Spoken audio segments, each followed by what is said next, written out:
Olá, destaques no ar aqui na sua TV Otimista. O carnaval está na rua, a folia está na rua, mas a gente está aqui trazendo informação para você. E a gente começa com uma boa dica, a primeira imersão de conhecimento interativa que alinha ciência e educação no Brasil, a Space Lab, está disponível para visitação aqui em Fortaleza e essa é uma ótima opção para você levar o seu filho a um programa interessante e de muita riqueza de conhecimento. Quando o saber entra em cena, a atenção ao que se vê e ao que se ouve vira prioridade.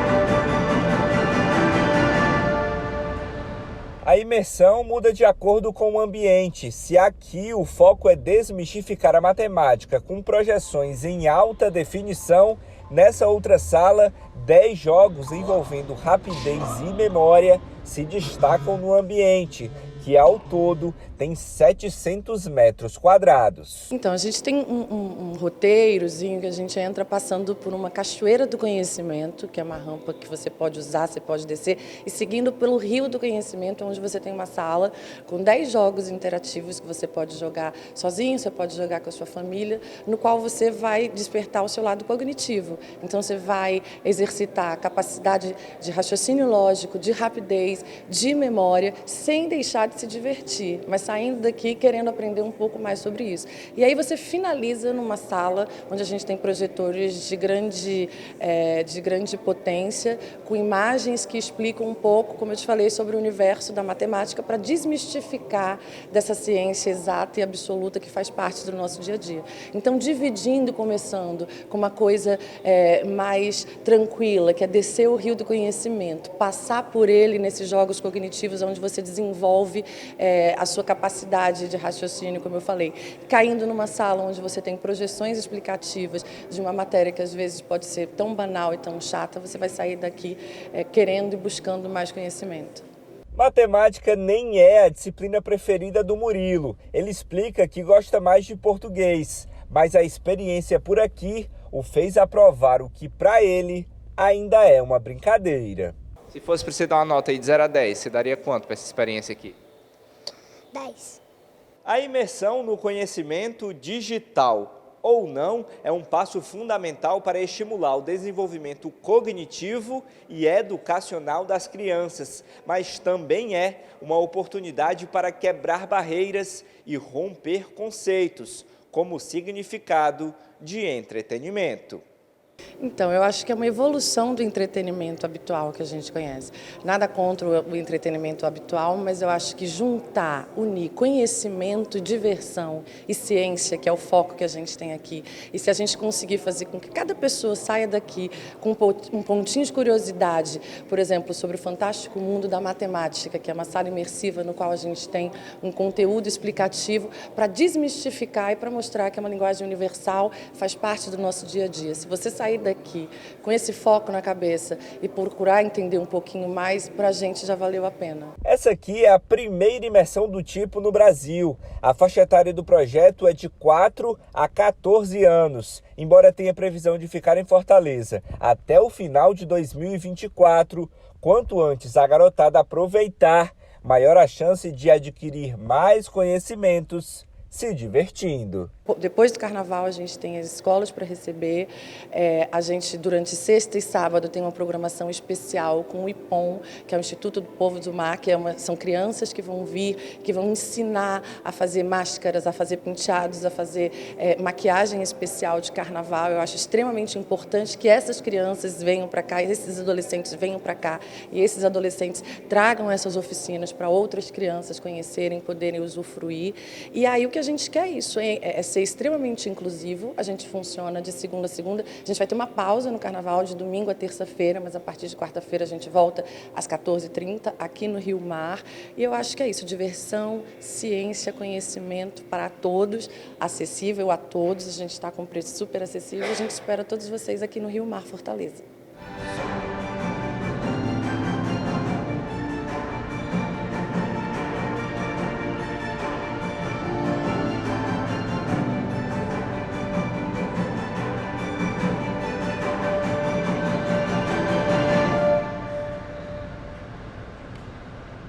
Destaques conversa agora com o Dr. Francisco Monteiro, diretor do Hospital São Carlos, unidade de saúde, que é da rede DOR, que está completando 36 anos. Doutor, muito obrigado pela participação aqui no nosso programa. Eu já começo perguntando, há muito o que comemorar, não é isso? 36 anos?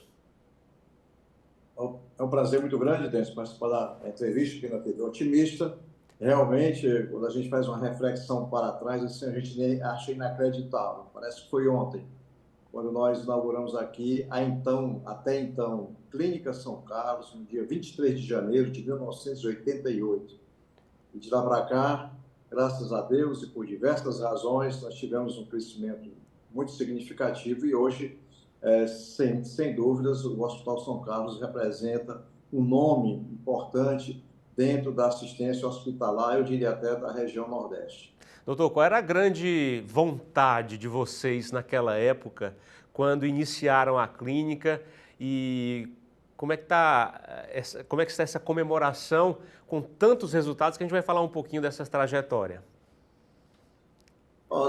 No início era apenas um espaço onde nós pudéssemos desenvolver, eu e o meu sócio, o Dr. Wilson Meireles, um espaço onde nós tivéssemos como desenvolver nossas atividades profissionais. Nós éramos muito ligados à Santa Casa de Misericórdia. Tinha alguns anos que tinha chegado à nossa residência no Instituto Nacional do Câncer, no Rio de Janeiro, e nós criamos inicialmente uma sociedade de endoscopia peroral, para atender pacientes na Santa Casa, e depois passamos para uma atividade privada. E no início a clínica atendia essa parte de endoscopia peroral, e também criamos o primeiro serviço de urgência 24 horas na especialidade de otorrinolaringologia. E depois surgiram várias, nós sempre tivemos assim uma vocação muito grande de vanguarda e de pioneirismo, né? Logo em seguida criamos também o primeiro serviço de oncologia clínica do estado do Ceará, que é o Oncocentro, que persiste até hoje, já com 30 anos de existência também. E aí vieram uma série de sucessões, de ganhos e conquistas e de ampliações, até que o hospital criou uma estrutura grande, quando nós inauguramos um novo prédio, com um novo centro cirúrgico, na época com 8 salas de cirurgias, e nós então passamos para um nível maior com a denominação de Hospital São Carlos. Isso ainda por volta de 1920, 22, quando nós fizemos essa mudança para o Hospital São Carlos. Doutor, o Hospital São Carlos tem uma relação muito importante e que chama a atenção com a nossa população. As pessoas têm um carinho muito grande por vocês. Qual é o segredo? Ou quais são os segredos? Essa forma de atendimento diferenciada, o senhor citaria isso? O que é que está por trás dessa boa relação, desse bem-querer com a unidade de saúde? Bem, isso eu agradeço as suas palavras e de certa forma, eu entendo isso e a gente percebe isso, né? Não seria uma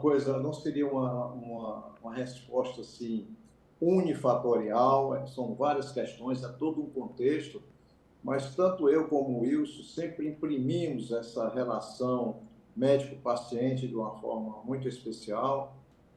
Eu saí da Santa Casa, o Wilson Meireles continuou na Santa Casa, até hoje ele está lá como chefe do serviço de oncologia da Santa Casa de Misericórdia.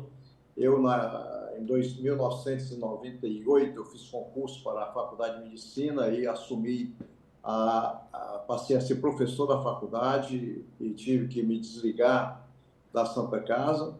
E nós desenvolvemos esse trabalho e, com isso, também amealhamos muitos profissionais, colegas, tanto da Faculdade de Medicina como da Santa Casa. E nós conservamos aqui, até hoje, mesmo depois da mudança proprietária do hospital, nós conservamos esse ambiente de muito respeito, de muito carinho, interprofissional, interpessoal, e nesse ambiente nosso aqui. Isso aqui realmente é uma coisa que é muito falada e muito repetida, e é um orgulho muito grande que a gente preserve esse ambiente aqui dentro do nosso hospital. Há também uma preocupação muito grande com relação à capacitação, a qualidade dessa equipe, né? O que, claro, reflete nesse atendimento e nessa boa relação com a população, com os pacientes, né? Nós temos aqui uma equipe de educação continuada, permanente, muito atuante.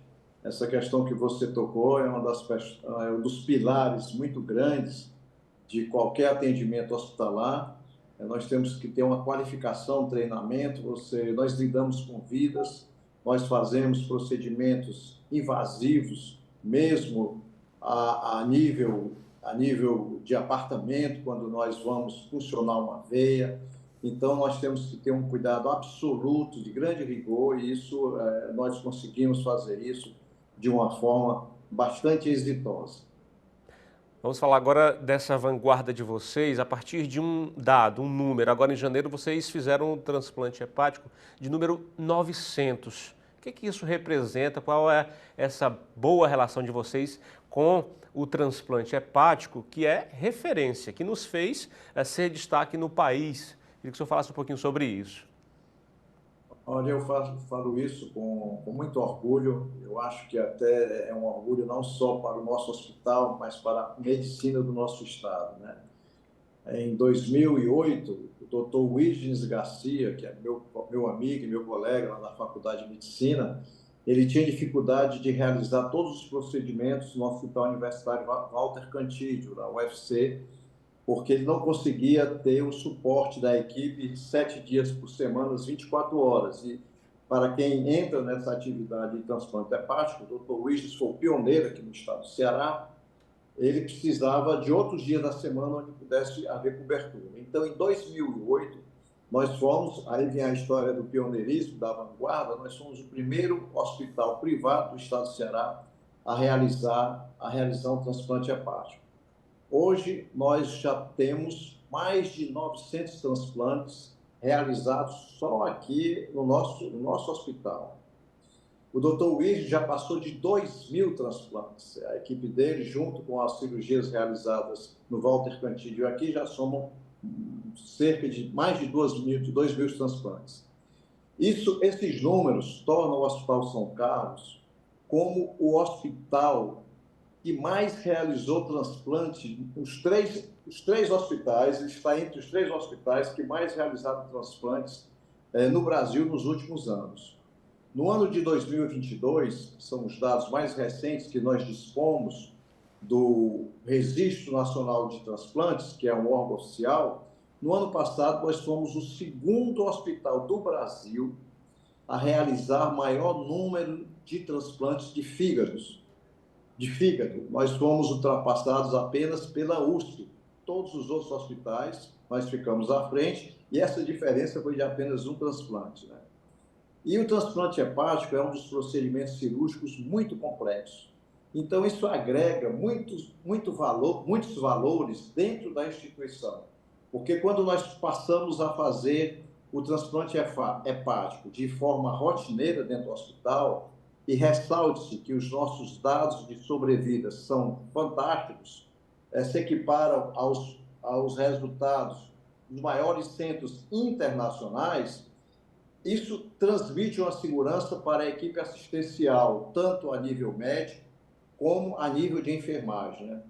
E hoje nós somos, de longe, o hospital que mais realiza transplante hepático no Norte e Nordeste, e somos o hospital que mais realiza transplante hepático em toda a rede DOR, que é composta por 74 hospitais de alto nível em todas as regiões do país, né?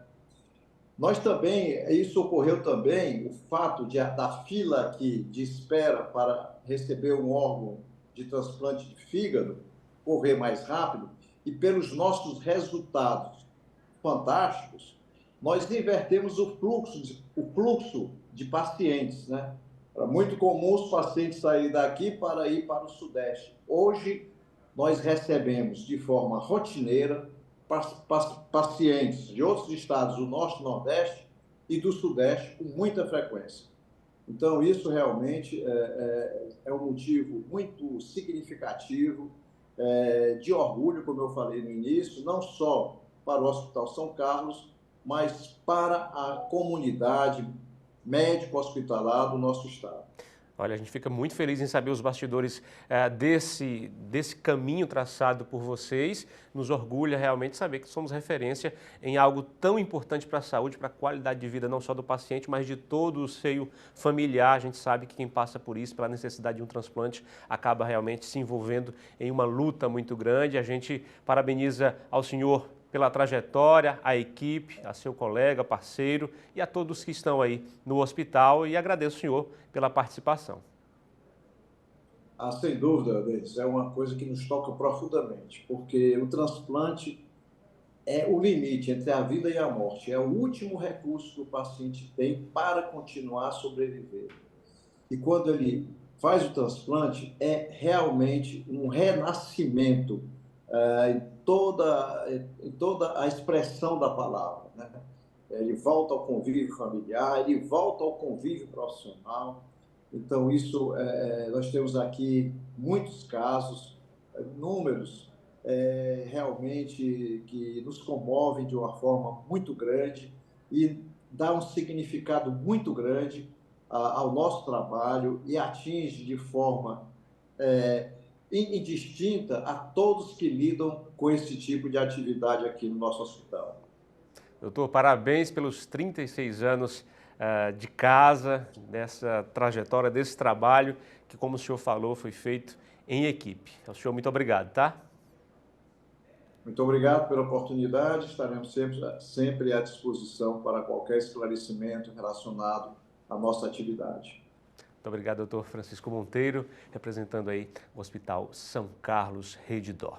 Nós vamos agora fazer um rápido intervalo e daqui a pouquinho volta com mais destaques.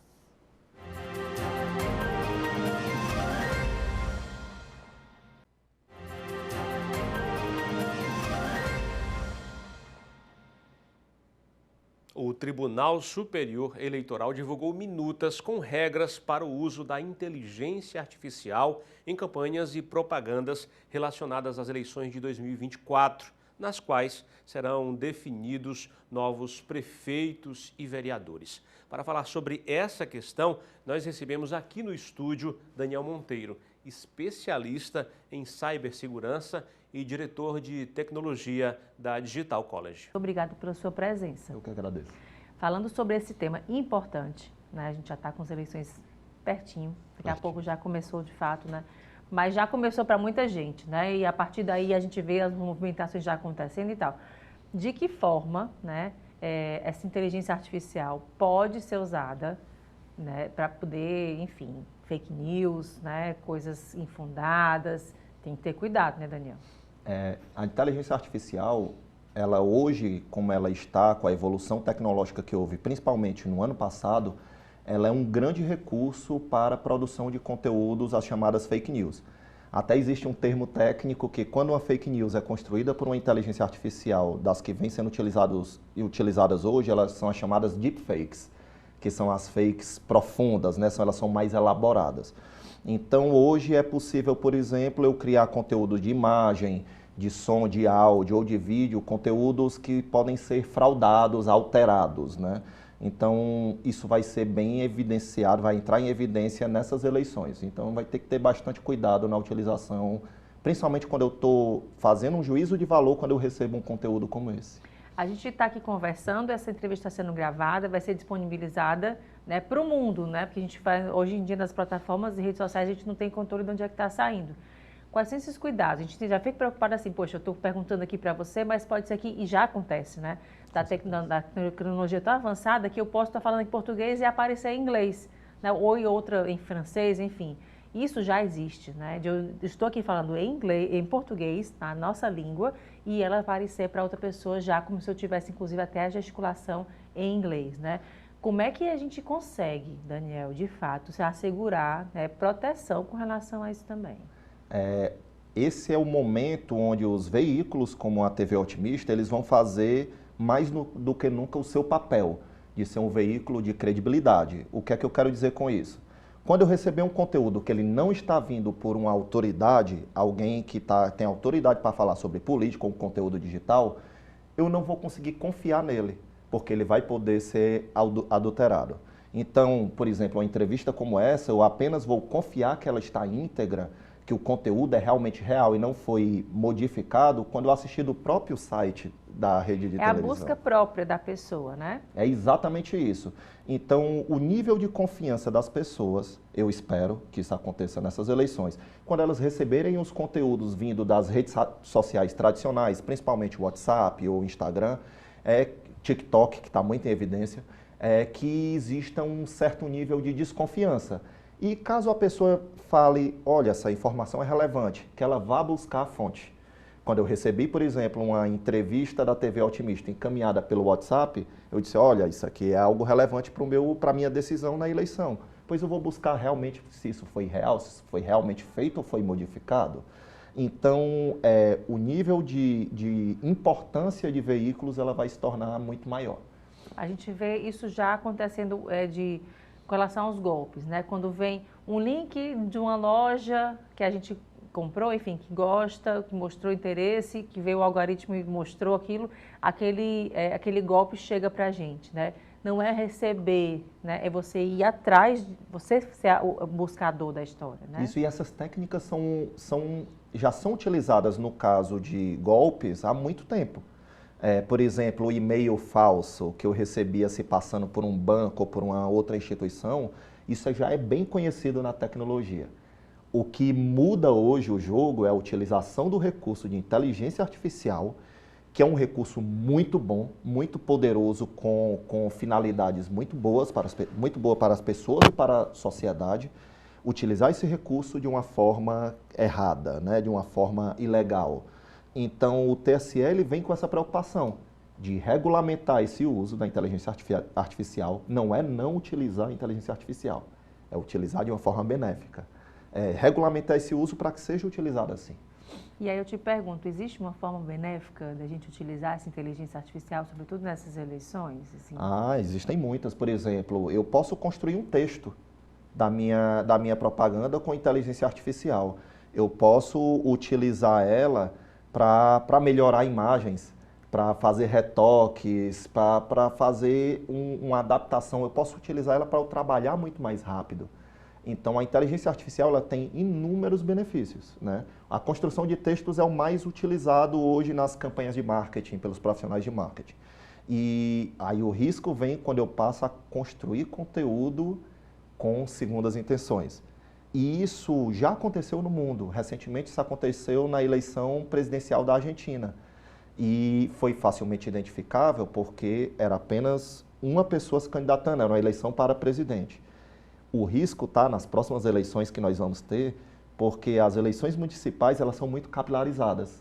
Elas vão eleger os prefeitos de cada cidade do país. Então, a fiscalização ela vai ter que ser uma operação, digamos assim, de guerra, né, para poder eu conseguir atuar bem.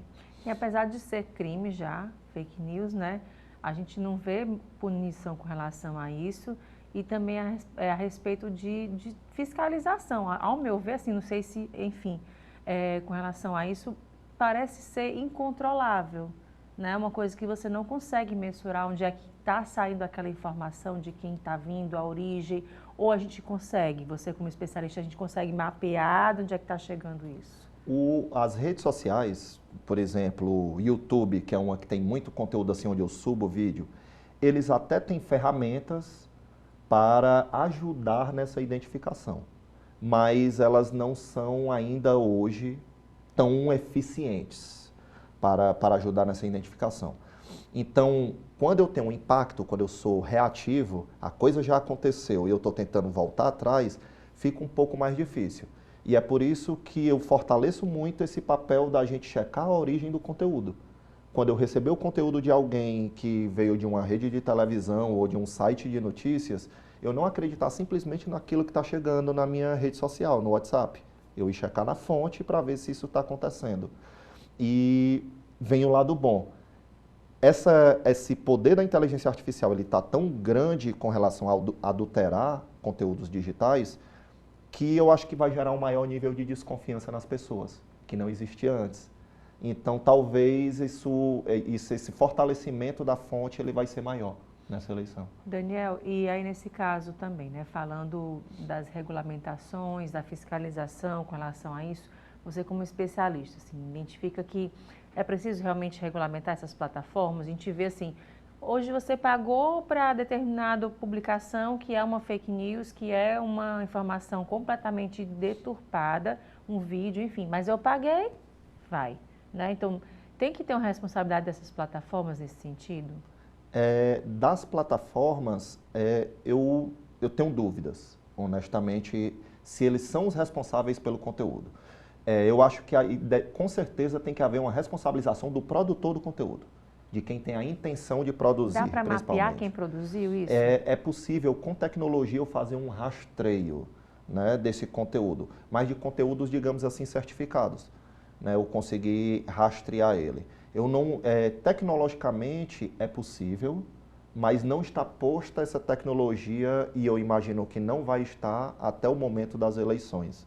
Então, a tecnologia ela é viável, ela é factível e é possível de ser realizada, mas no tempo hábil das eleições eu imagino que não. Então, o ponto maior é eu confiar realmente nas informações de veículos que sejam confiáveis, né? E outro ponto é desconfiar sempre de conteúdos gravados. É difícil, por exemplo, se essa entrevista fosse ao vivo, eu adulterar de forma ao vivo essa entrevista. Ela seria muito mais complexo de realizar. Tá entendendo? Eu não conheço como realizar isso. Agora, um conteúdo gravado é perfeitamente possível. Então, isso aí é mais um ponto. Eu acho que vai ter um grande aumento de produção de conteúdo ao vivo, né, das pessoas assistindo isso ao vivo nas redes. Isso também já é real porque nós vivemos isso na pandemia, no tempo das lives chamadas. Então, eu imagino que vai ser um recurso muito mais forte a ser utilizado pelos candidatos, a realização de lives. O presencial, de fato, né, acontecendo ali, que não tem como você mexer. Você pode até depois gravar, né, e aí, a partir daí, né, a gente sabe que na Deep Web, né, é daí para pior, né? E nesse caso também, com relação a isso, a gente tem notado um avanço muito rápido, né, da inteligência artificial. A gente, há pouco tempo atrás, acho que ano passado, no metade do ano passado, a gente estava conversando sobre ChatGPT, enfim, né, como é que é e tudo mais. Hoje a gente já fala de um avanço tão grande de as pessoas, né, serem manipuladas na sua fala, no seu olhar, na sua gesticulação, né, a maneira de falar, enfim, até às vezes já vi gravações nesse sentido, a pessoa aparecer como se ela estivesse falando em inglês, mas ela não está. E a voz está mexendo igual, né? Então, assim, é de assustar isso, né? Então, nesse sentido, você espera desses avanços, já que está cada vez mais rápido, né? A gente consegue tentar controlar isso de uma maneira, enfim, digamos, saudável, né? A inteligência artificial é daquelas tecnologias que surgem que vêm para mudar o mundo. Eu enxergo que ela tem um impacto tão grande na vida das pessoas como teve as redes sociais ou até mesmo a internet. Ela é uma tecnologia chamada disruptiva, ela causa uma ruptura de como nós imaginamos as relações entre as pessoas. Então, a inteligência artificial ela vem para mudar a nossa vida. Nós vamos nos tornar seres humanos muito mais produtivos com ela. Por exemplo, existem inteligências artificiais extremamente eficientes para realizar diagnóstico médico. Eu diminuo a possibilidade de falhas humanas com a utilização de uma inteligência artificial para avaliar, por exemplo, uma ressonância. E esse é um uso extremamente benéfico da inteligência artificial. Eu posso fazer isso para avaliar meus exames e me receitar o remédio mais adequado para o meu corpo sem uma falha humana. Então, esse é um uso muito inteligente. A gente já vem fazendo isso, o uso da inteligência artificial há muito tempo, por exemplo, quando a gente se desloca. Ela escolhe a nossa melhor rota para chegar na nossa casa. Isso também é muito bom para a humanidade. Então, existe muito mais benefício do que malefício na inteligência artificial. O problema do malefício é o mesmo que acontece com todas as tecnologias quando elas surgem. Tem pessoas que utilizam a internet para o bem e tem pessoas que não utilizam para o bem, né? Então, eu imagino, eu tenho um olhar sempre otimista. Coincidência no nome da TV, né? Eu tenho um olhar otimista para a tecnologia sempre.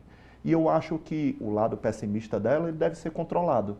E deve ser punido quem utiliza com essa finalidade. Pontos de alerta, né, para a gente poder ter em mente, né? Achar que tudo 100% vai dar certo, mas ao mesmo tempo ter olhado aquele olhar do que pode acontecer para agir, para poder agir, né? É sempre o equilíbrio, é o olhar do equilíbrio, do controle, né? Então, assim, a inteligência artificial ela não vai ser uma adversária nossa humanidade, nossa das pessoas, da sociedade. Ela vai ser uma grande aliada, né, das pessoas. O que a gente tem que fazer é usar ela com muita cautela e também saber que ela vai fazer essa transformação nas nossas vidas. E a gente falando também nisso com relação às oportunidades de trabalho voltado para ela, né? Que cada vez mais se abrem também, né? Para quem está trabalhando com inteligência artificial, com tecnologias, olhar também para esse nicho, né? Do que está vindo, que explode. Você falou da área de saúde, né? Tem, enfim, de arquitetura e por aí vai, né? As pessoas se profissionalizarem com relação a isso e se atualizarem, né? A inteligência artificial ela vai ser transversal em todas as carreiras, em todas as profissões.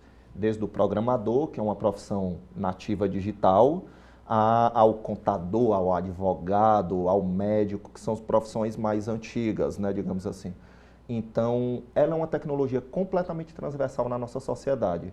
Eu faço uma analogia, é como se eu fosse o surgimento dessa tecnologia, dessa ferramenta, né, que a inteligência artificial é uma ferramenta, é como se fosse eu ser uma pessoa da área de exatas sem utilizar a calculadora. É um antes e depois. Eu tinha a calculadora eletrônica, eu conseguia fazer cálculos, mas com a calculadora ficou muito mais fácil.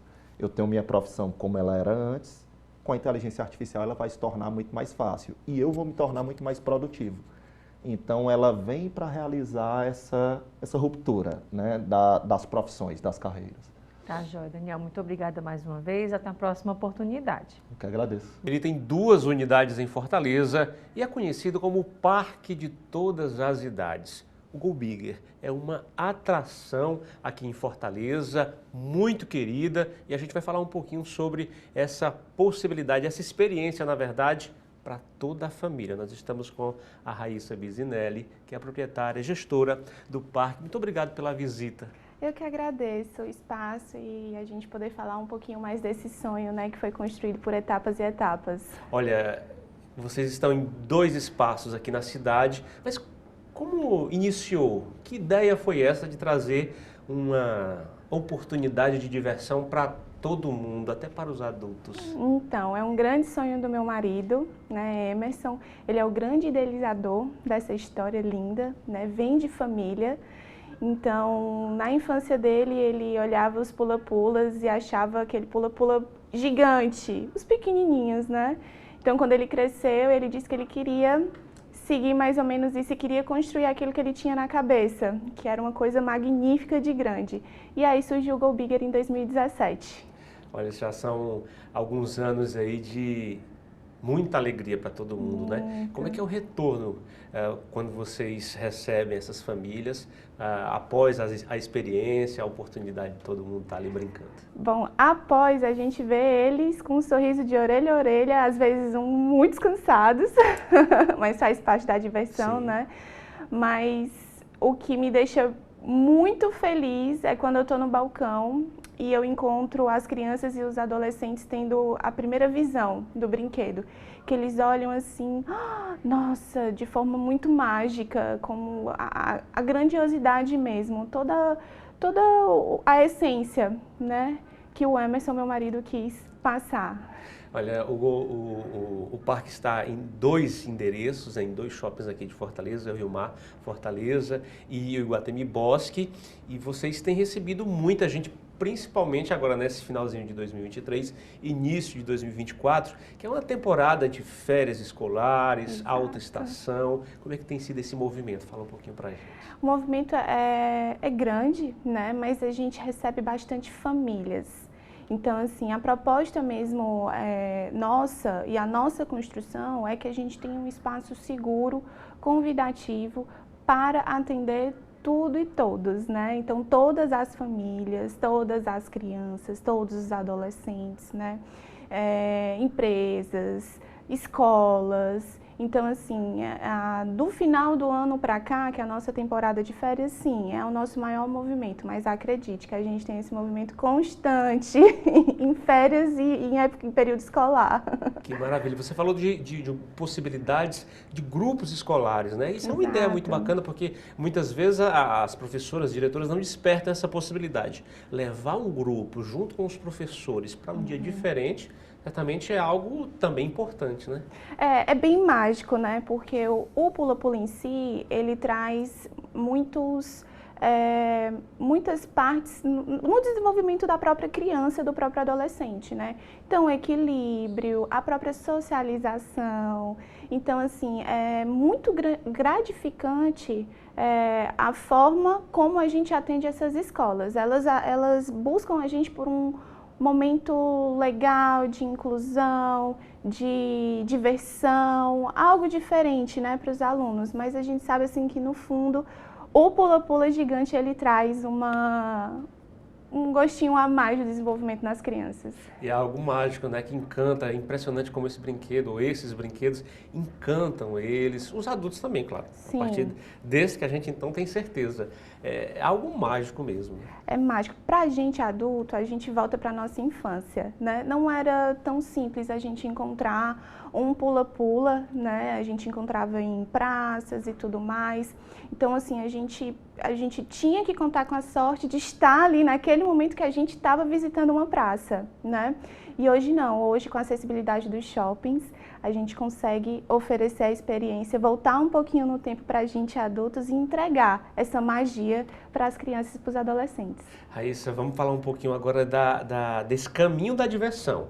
Quando a gente entra, o que se encontra ali? Eu queria que você falasse um pouquinho dessa, para quem ainda não teve a oportunidade de visitar e está conhecendo agora um pouquinho essa possibilidade. Essa possibilidade, né? Quando a gente entra, a gente depara com um brinquedo gigante inflável, né? Com muitos obstáculos, muito colorido, com músicas. Também no nosso espaço a gente pode ofertar pacotes de aniversários, pacotes corporativos, pacotes escolares, né? Então, assim, é um mundo. A gente trabalha no horário de shopping, então acessível para todos. Em algumas unidades a gente está de 10 às 22, então horário comercial e não comercial, então a gente consegue atender todo mundo.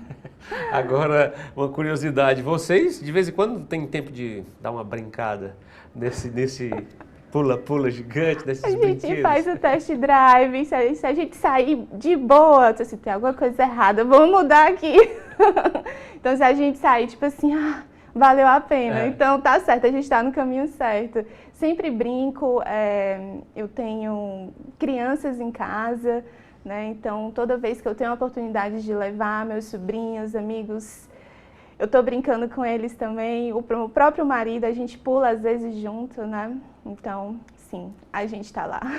Olha, nessa época em que a gente precisa cada vez mais tirar os pequenos e até nós também nessa rotina do trabalho dessas telas, então esse é um recado para os pais. É um momento de realmente juntar todo mundo e sair um pouquinho desse mundo virtual, né? Não, com certeza. A grande proposta mesmo é o entretenimento familiar, né? Então a gente oferecer um espaço acessível para todos e fazer a construção de memórias, né? Então, no mundo no qual é tudo tão fácil, na palma da nossa mão e tudo, dedicar um tempo, né, para fazer essa visita ao parque, ao Go Bigger Park, né, com a família, com certeza ninguém se arrepende. Perfeito. Então, portanto, queria que você reforçasse onde estão e fazer um convite às famílias a conhecerem, a visitarem. Com certeza. Nós estamos no Rio Mar Fortaleza, no L1, e nós estamos no Iguatemi Bosque, no Deck L5. Parabéns realmente pelo trabalho, ao seu esposo pela ideia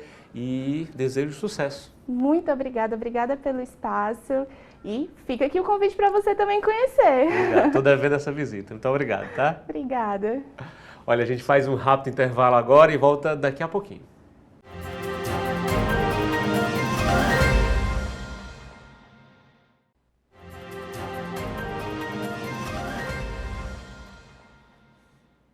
Vamos falar de saúde agora no programa Destaques. Especialistas alertam para a importância da realização de exames de rotina e check-ups como aliados para garantir o bem-estar. Sobre esse assunto, Elaine Oliveira conversou aqui no nosso estúdio com a médica especialista em clínica médica, a doutora Bruna Custódio. Obrigada pela sua presença. Eu que agradeço o convite, Elaine. É sempre muito bom falar sobre saúde, né? E vem a virada do ano, as pessoas fazem suas metas, e aí começa aquele pezinho na consciência de que o check-up é necessário, né? E o tema que a gente traz hoje é justamente esse, o check-up. O que seria o check-up, né? Na verdade, vem de checar, então seria checar etapas, processos, exames, clínica, né? Ou seja, sintoma que o paciente venha a sentir. O que eu trago assim de mais importante para todos, né? Todos devem fazer check-up, tá? Mas um check-up, a forma de checar exames e sintomas, ela não é um carimbo igual para todos os profissionais ou para todos os pacientes, tá? Os profissionais também têm determinados check-ups, por isso que eu falei deles. O que é importante no geral? Pelo menos uma vez no ano, né, a pessoa fazer hemogramas, ver a função renal, a função hepática, ver a tireoide, principalmente as mulheres, tá? É importante a gente alertar sobre a importância das vacinas. Atualmente, nós temos muitas vacinas, né? E está entrando agora no SUS algo de se comemorar, que é a vacina da dengue. Vai entrar no nosso calendário e isso também faz parte do check-up. A gente vê se o paciente tem as vacinas atualizadas. Lembrar das jovens, né? Entre 9 e 14 anos, tanto para homens como para mulheres, a vacina do HPV. Isso também faz parte do check-up, certo? E os famosos, né, check-ups que qualquer população conhece, a mamografia para a mulher e principalmente o Papa Nicolau, né, que é a famosa prevenção que elas fazem anualmente ou a cada 2 anos, a depender se há ou não alguma alteração ali no colo do útero. Lembrando que o colo do útero, as lesões começam lentamente, às vezes não vão dar sintomas. Quando dão sintomas, nós já temos um estado avançado da doença, que é uma doença totalmente curável quando descoberta precoce. Então, um dos nossos melhores check-ups, né, seria, sim, a indicação do rastreio das lesões do colo do útero. No homem, entra sempre a campanha em novembro, né, do Novembro Azul, para avaliar a próstata, tá? A próstata também entra dentro do check-up, tá? Nos homens, principalmente se tiverem história de câncer de próstata na família. Como eu estou dizendo, não é uma receita de bolo, não é um carimbo igual para todo mundo. A gente avalia a idade, avalia o sexo, avalia a história clínica, então sinais e sintomas clínicos daquele doente, né? E a parte genética. Outro check-up muito importante, esse eu quero fazer questão de deixar aqui bem claro, tá? Porque até mudou, né, o número da idade em que as pessoas devem fazer check-up, que é a colonoscopia, tá? Todo mundo deve fazer colonoscopia assim que faz 45 anos. Antes a idade era 50, reduziu para 45, e isso está muito atrelado à nossa dieta, né, que é rica em gorduras e carnes vermelhas, que são os principais fatores de risco para esse tipo de câncer, tá? Lembrando que familiares que têm ou tiveram o diagnóstico de câncer coloretal, o familiar próximo, né, de 1º grau, ele deve fazer o exame 10 anos antes do primeiro caso da família, tá certo? Então, é muita coisa que a gente avalia, uma consulta só, né, de rastreio. Eu recebi uma paciente recente que estava há 15 anos sem procurar um médico. Então, Obviamente, essa consulta vai ser destrinchada em vários momentos para a gente chegar na parte preventiva. Porque quando se demora muito tempo, né, a gente já está entrando aí numa assistência secundária, terciária, ou seja, secundária a pessoa já tem alguma doença, a gente tem que tratar a doença. O ideal é entrar na fase primária, em que nós vamos rastrear, nós vamos usar o check-up para evitar complicações. Doutora, Certo? tem ainda muito, digamos assim, até preconceito, digamos, né? De a pessoa dizer assim, não vou no médico não, porque o médico encontra, né? Acha alguma coisa. Que bom que acha, né, doutora? Porque a gente consegue tratar a tempo, né? Mas não tem resistência nesse sentido? Tem sim. O que eu gosto de falar para os pacientes, é óbvio, essa resistência é real, né? Na verdade, é falar das complicações futuras, caso ele não tivesse encontrado aquele achado. Por exemplo, super comum no Brasil e no mundo, hipertensão e diabetes, né? Os pacientes, eu não estou sentindo nada e tudo, agora sair do consultório hipertensa é super comum, tá? Mas aí eu já dou uma mini aula, eu gosto de fazer no consultório uma mini aulazinha para eles, para mostrar o que acontece ao longo dos anos com o paciente que tem pressão alta. Aí a gente passa pelo coração crescido, né? Passa pela disfunção renal, chega na hemodiálise, e aí começa a assustar mais, é quando eles começam a controlar melhor. Isso serve tanto para a hipertensão quanto para o diabetes, que faz parte, tá, do check-up. E esse check-up, sim, é para todos, inclusive na infância, certo? Hipertensão em crianças e adolescentes devem ser sempre rastreadas, tá bom? E geralmente, quando elas ocorrem, tem uma causa secundária de base que as pessoas devem pesquisar. Doutora, a gente fala assim, né? O check-up depois da idade adulta já perde a melhor idade, né? A fase da idade mesmo, quando a gente começa a partir depois de 60 anos, né? Dos idosos. Mas também tem check-up para criança, né? É importante também ter esse olhar para as crianças e os adolescentes, né? Com certeza. Isso que eu vinha falando, não só da hipertensão, do diabetes, né? Tem o diabetes tipo 1 da criança, mas o maior check-up para criança seria em termos de altura, né? O crescimento e o ganho de peso, tá? Porque o ganho de peso, né? Tem se tornado muito comum em algumas crianças. Na nossa sociedade ocidental, né? Adquiriu uma cultura aí de fast food.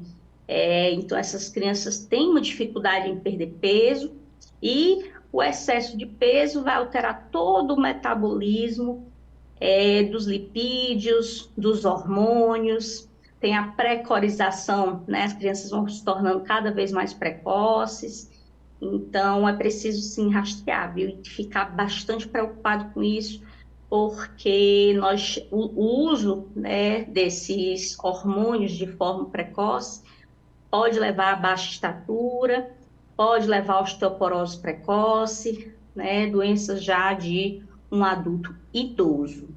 Doutora, e com relação à automedicação, a gente vê o Brasil, né, muitas pessoas se automedicam, né, pega aquela medicação do vizinho, do parente, deu certo para uma pessoa, vou usar também. É perigoso, né, doutora, pegar a pessoa mesmo já disse, não, eu já estou acostumada com isso aqui, vai dar certo, tem que ter cuidado, né? É bastante perigoso, certo? A bula mesmo, quando ela já vai mostrar para a gente sinais, né, do que pode ocorrer, ela já traz várias complicações de sinais e sintomas, efeitos colaterais, tá? E quando a bula, os efeitos colaterais, elas citam, né, que tenham ocorrido em 1, 2, 3 pessoas, então ela já cita, tá? Não necessariamente ocorre com uma proporção tão grande. Porém, a automedicação, ela leva a 2 grandes problemas que a gente tem no consultório, tá? Primeiro, o paciente pode realmente não se beneficiar nada daquela medicação, e aí ele está perdendo tempo, né? Tempo de controlar melhor a pressão, tempo de não deixar o coração dele crescer e ter uma insuficiência cardíaca, e está perdendo tempo também de controlar os canaliculares ali nos rins e chegando mais próximo da hemodiálise, tá? A hipertensão e o diabetes são as duas principais causas de diálise no nosso meio, tá certo? E o segundo grande problema que eu vejo são reações inesperadas, tá? Cada organismo é um organismo.